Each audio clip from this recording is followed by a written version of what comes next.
लक्ष्मीनाशमारम्भां नाथयामुनिमध्यमाम् अस्मदाचार्यपर्यन्तां वन्दे गुरुपरम्पराम्। श्रीमन्नारायण नारायण नारायण भजमन्नारायण नारायण नारायण श्रीमन्नारायण नारायण नारायण। लक्ष्मी नारायण भगवान की जय। एकादशी महारानी की जय। एकादशी महात्म की जय। आज जो है पौष शुक्ल पक्ष एकादशी है और इस एकादशी का नाम पुत्रदा एकादशी है। युधिष्ठिर के बार बार पूछने पर भगवान श्री कृष्ण ने कहा कि राजन, पौष मास के शुक्ल पक्ष की जो एकादशी है उसे अब मैं बतलाता हूँ, सो ध्यान पूर्वक सुनो। महाराज, संसार के हित की इच्छा से मैं इसका वर्णन करता हूँ। राजन, पूर्वोक्त विधि से ही यत्न पूर्वक इसका व्रत करना चाहिए। इसका नाम पुत्रदा है। यह सब पापों को हरने वाली है। उत्तम तिथि है। समस्त कामनाओं तथा सिद्धियों के दाता भगवान नारायण इस तिथि के अधिदेवता हैं। चराचर प्राणियों सहित समस्त त्रिलोकी में इससे बढ़कर दूसरी कोई भी तिथि नहीं है। पूर्व काल की बात है। भद्रावतीपुरी में राजा सुकेतुमान राज्य करते थे। उनकी रानी का नाम चंपा था। राजा को बहुत समय तक कोई वंशधर पुत्र प्राप्त नहीं हुआ, इसीलिए दोनों पति पत्नी सदा चिंता और शोक में डूबे रहते थे।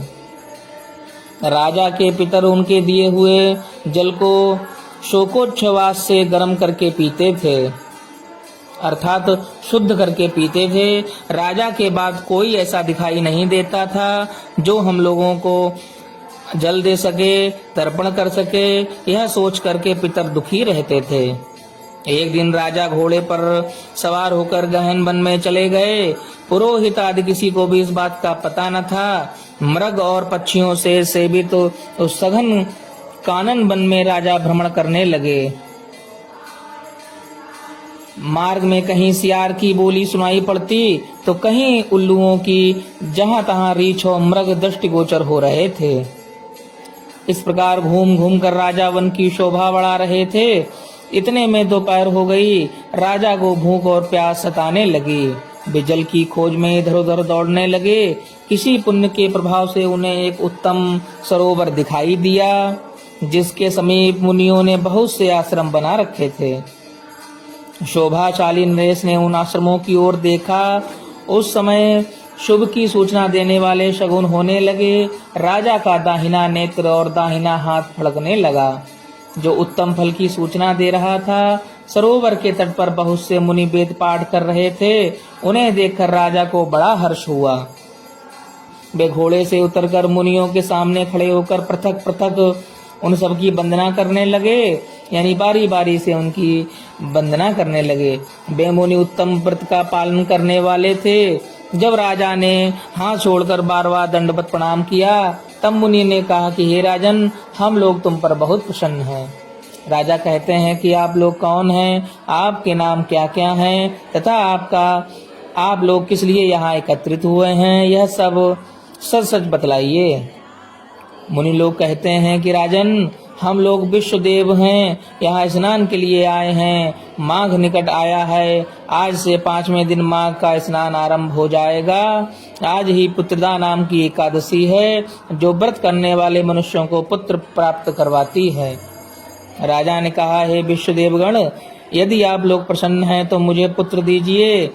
मुनि ने कहा कि हे राजन, आज के ही दिन पुत्रदा नाम की एकादशी है। इसका व्रत बहुत विख्यात है, तो आज इस उत्तम व्रत का पालन अवश्य करो। राजा, महाराज, भगवान केशव के प्रसाद से तुम्हें अवश्य पुत्र की प्राप्ति होगी। भगवान श्री कृष्ण कहते हैं कि युधिष्ठिर, इस प्रकार उन मुनियों के कहने पर राजा ने उत्तम व्रत का पालन किया। महर्षियों के उपदेश के अनुसार विधि पूर्वक पुत्रदा एकादशी का अनुष्ठान किया।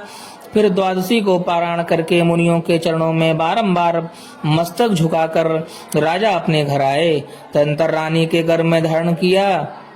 रानी ने गर्भ धारण किया। प्रसव काल में आने पर पुण्यकर्मा राजा को तेजस्वी पुत्र प्राप्त हुआ। जिसने अपने गुणों से पिता को संतुष्ट कर दिया वह प्रजाओं का पालक हुआ। इसलिए राजन, पुत्रदा का उत्तम व्रत अवश्य करना चाहिए। मैंने लोगों के हित के लिए तुम्हारे सामने इसका वर्णन किया है। जो मनुष्य एकाग्रचित्त होकर के पुत्रदा एकादशी के व्रत का महात्म सुनता है अथवा श्रवण करता है, वे सब इस लोक में पुत्र पाकर के मृत्यु के पश्चात में स्वर्ग के गामी होते हैं। इस महत्व को पढ़ने और सुनने से अग्न्योष्टोम यज्ञ का फल प्राप्त होता है।